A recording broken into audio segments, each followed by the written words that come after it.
Hello mga padaba, for today's video, yan, manonood tayo sa pagpapako ng scrap na yero sa gilid ng aming bahay.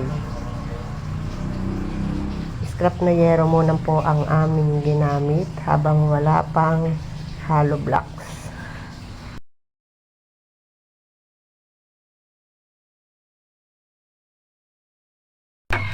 So, ayan, nakikita niyo naman po, ginugunting na ni Habi yung scrap na yero na siyang ikakabit sa gilid ng bahay.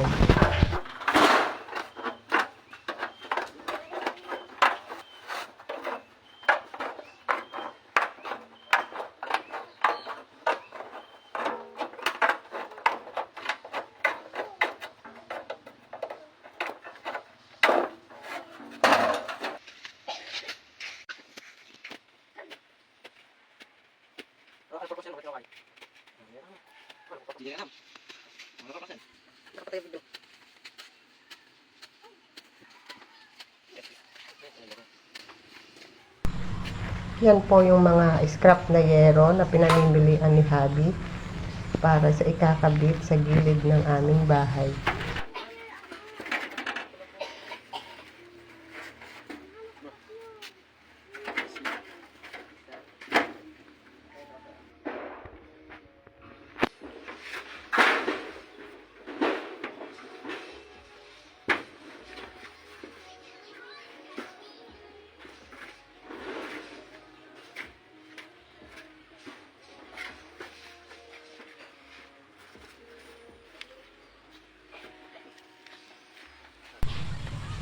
Kung nakikita nyo, may mga awang pa po yung aming sawali.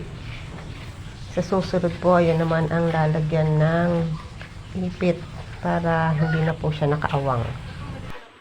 So, iyan na po. Natapos na ang paglalagay ng scrap na yero sa gilid ng aming bahay. Thank you for watching. God bless.